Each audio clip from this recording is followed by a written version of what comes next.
Hello aspirants, welcome to machine possible IAS academy. Aspirants, మనం APSC group 2 మెయిన్స్లో కనుక success అవ్వాలి అని అంటే కరెంట్ అఫైర్స్ అనేది చాలా ఇంపార్టెంట్ రోల్ ప్లే చేస్తుంది. సైన్స్ అండ్ టెక్నాలజీలో కానీ ఎకానమీలో కానీ కరెంట్ అఫైర్స్ చాలా కీలకమైన రోల్ ప్లే చేస్తుంది. వీటి మీద నుంచి ఎక్కువ క్వశ్చన్స్ మనం ఎక్స్పెక్ట్ చేయొచ్చు. ఓకే, సో మీ అందరికీ ఈ అవేర్నెస్ రెగ్యులర్గా మీకు అవేర్నెస్ తీసుకురావడం కోసం ఈ వీడియో మీకు చేయడం జరుగుతుంది అనమాట. అది మాత్రమే కాకుండా ఈ లో టైంలో మీరు ఇంకా ప్రిపరేషన్ మీద దృష్టి పెట్టి ఇప్పుడే మీరు సిలబస్ అంతా కంప్లీట్ చేసుకొని చేయాలనే ఉద్దేశంతో మిమ్మల్ని మోటివేట్ చేయడం కోసం ఈ వీడియో చేస్తున్నాను. సో ఈ టాపిక్లో ఈరోజు మన టాపిక్లో కరెంట్ అఫైర్స్లో ఉన్న టాపిక్ని మనం డిస్కస్ చేస్తున్నాం. అదే రుమి 1 హైబ్రిడ్ రాకెట్ అనమాట. ఈ రుమి 1 ప్రత్యేకతలు ఉన్నాయన్నమాట. ఏంటి ఈ ప్రత్యేకతలు ఉన్నాయని అంటే ఇది ప్రపంచంలోనే ఫస్ట్ మొబైల్ హైబ్రిడ్ రాకెట్ అని అంటాము. అంటే వరల్డ్లోనే ఫస్ట్ మొబైల్ హైబ్రిడ్ రాకెట్.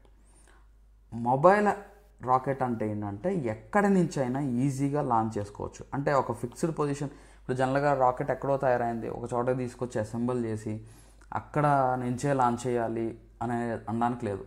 దీన్ని ఎక్కడి నుంచైనా కానీ ఎక్కడికైనా తీసుకెళ్ళి అక్కడి నుంచి లాంచ్ చేయొచ్చు అనమాట. So mobile rocket. Hybrid rocket అంటే ఏంటంటే దీంట్లో both solid fuel liquid fuel వాడతారు. ఈ సాలిడ్ ఫ్యూయల్ వచ్చేసరికి ప్రొపెల్లెంట్, అంటే ముందుకి వేగంగా దూసుకెళ్ళడానికి ఇది ఉపయోగపడుతుంది. అండ్ లిక్విడ్ ఫ్యూయల్ వచ్చేసరికి కంబషన్, మండడానికి ఇది ఉపయోగపడుతుంది అనమాట. ఫ్యూయల్ మండడానికి ఇది ఉపయోగపడుతుంది. సో ఇందులో సాలిడ్ ఫ్యూయల్ లిక్విడ్ ఫ్యూయల్ రెండూ వాడుతున్నారు కాబట్టి హైబ్రిడ్ రాకెట్ అంటున్నారు. ఇది మొబైల్ ఎక్కడి నుంచైనా లాంచ్ చేయొచ్చు కాబట్టి దీన్ని మొబైల్ రాకెట్ అంటున్నారు. ఇది ప్రపంచంలోనే ఫస్ట్ మొబైల్ హైబ్రిడ్ రాకెట్ అనమాట, గుర్తుపెట్టుకోండి. మరి భారతదేశానికి ప్రత్యేకత ఏముంది అని అంటే ఇది మన భారతదేశంలోనే first reusable hybrid rocket. Reusable hybrid rocket అంటే మళ్ళీ మనం రీయూజబుల్ లాంచ్ వెహికల్స్ ఇప్పుడు డెవలప్ చేస్తుంది. అంటే ఏంటి, ఒకసారి శాటిలైట్ లాంచ్ చేయడానికి ప్రయోగించిన తర్వాత జనరల్గా ఏంటి దాని శకలాలన్నీ స్పేర్ పార్ట్స్ బంగాళాఖాతంలోనో ఎక్కడో పడిపోతాయి, సముద్రంలోనో పడేలాగా చేస్తారు. కానీ ఇదేం చేస్తామంటే మళ్ళీ భూమి మీదకి సేఫ్గా అది పారాషూట్ ద్వారా ల్యాండ్ అయ్యే విధంగా చేసుకొని మళ్ళీ దాన్ని ఇంకో ప్రయోగాన్ని వాడతారనమాట. Reusable hybrid rocket, first reusable hybrid rocket అనమాట మన భారతదేశంలోనే. సో హైబ్రిడ్ రాకెట్ అంటే ఆల్రెడీ చెప్పుకున్నాం, సాలిడ్ ఫ్యూయల్ లిక్విడ్ ఫ్యూయల్ రెండు యూజ్ చేస్తారని. సో దీన్ని ఎవరు డెవలప్ చేశారంటే ఒక ప్రైవేట్ స్పేస్ ఏజెన్సీ డెవలప్ చేసింది. అది ఎక్కడుంది అని అంటే చెన్నైలో ఉన్న ప్రైవేట్ స్పేస్ ఏజెన్సీ. దాని పేరు ఏంటంటే ఎగ్జామ్లో అడుగుతారు, గుర్తుపెట్టుకోండి, space zone India. Space zone India in collaboration with Martin group.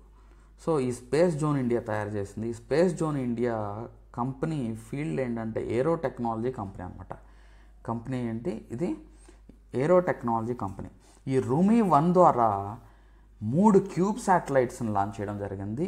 50 pico శాటిలైట్స్ని launch చేయడం జరిగింది. ఇక్కడే మనం గుర్తుపెట్టుకోవాలి.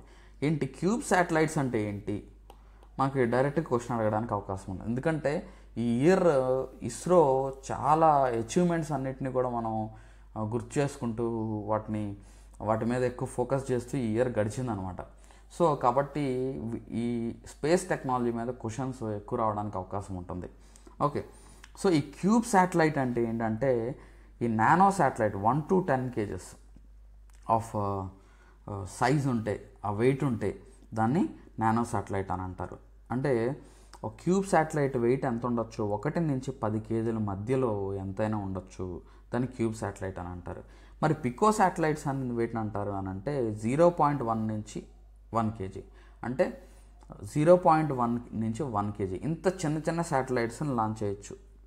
దీనికోసం పెద్ద లాంచ్ వెహికల్ అవసరం లేదు కదా. పెద్ద లాంచ్ వెహికల్ కావాల్సి వస్తే మనం ఎక్కువ డబ్బులు ఖర్చు పెట్టాల్సి వస్తుంది. సో మనం ఏం చేస్తున్నామంటే తక్కువ డబ్బుల్లో అయిపోవడానికి ఇలాంటి కొత్త టెక్నాలజీస్. సో అయితే ఏంటంటే ఈ రుమి 1ని సౌండింగ్ రాకెట్ అని అంటారు. ఈ శాటిలైట్స్ క్లాసిఫికేషన్లో ఈ రుమి 1 ఏమంటామంటే సౌండింగ్ రాకెట్ అని అంటాం. ఎందుకు సౌండింగ్ రాకెట్ అని అంటున్నాము అని అంటే ఇది జనరల్గా చిన్నగా ఉంటుంది, తక్కువ కాస్ట్లో తయారు చేయొచ్చు, ఎస్పెషల్లీ అప్పర్ అట్మాస్ఫియర్ని స్టడీ చేయడం కోసం దీన్ని ఈ సౌండింగ్ రాకెట్స్ని ఉపయోగిస్తారనమాట. ఈ అప్పర్ అట్మాస్ఫియర్ని స్టడీ చేయడం కోసం లాంచ్ చేసే శాటిలైట్స్ని లాంచ్ చేయడం కోసం ఈ సౌండింగ్ రాకెట్ని యూజ్ చేస్తారు. దీన్ని ఎక్కడి నుంచి లాంచ్ చేశారు అని అంటే లాంచ్ లొకేషన్ వచ్చి తిరువదండాయి, చెన్నై, తమిళనాడులో ఉంది.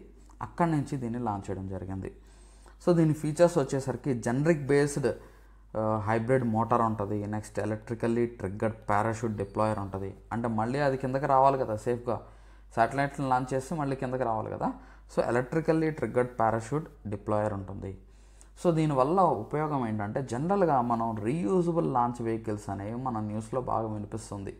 ఈ రీయూజబుల్ లాంచ్ వెహికల్ అంటే ఏంటంటే ఒకసారి శాటిలైట్ని లాంచ్ చేసిన తర్వాత మళ్ళీ ఇంకా వేరే శాటిలైట్స్ని కూడా లాంచ్ చేయడానికి మళ్ళీ యూజ్ చేసుకోవచ్చు.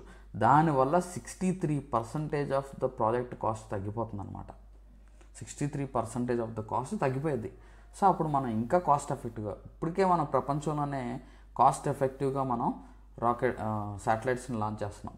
సో ఇప్పుడు ఏంటంటే ఇంకా కాస్ట్ ఎఫెక్టివ్గా మనం లాంచ్ చేయడానికి అవకాశం ఉంటుంది. ఓకే, సో రీయూజబిలిటీ ఉంటుంది, కాస్ట్ రిడక్షన్ ఉంటుంది, యాక్సెసిబిలిటీ కూడా మనం చూస్తాం అన్నమాట. ఇది ఈజీగా చిన్న వాళ్ళకు కూడా ఏదైనా ప్రాజెక్ట్స్ ఉన్నాయి, ఆ ప్రాజెక్ట్స్ని డెవలప్ చేసి స్టడీ చేయడం కోసం కూడా ఇది అందరికీ యాక్సెసిబుల్లో ఉంటాయి అన్నమాట. ఈజీగా లాంచ్ చేసి తక్కువ ఖర్చుతో లాంచ్ చేయడానికి అవకాశం ఉంటుంది. సో ఈ రూమీ 1 కరెంట్ అఫైర్స్ చాలా ఇంపార్టెంట్.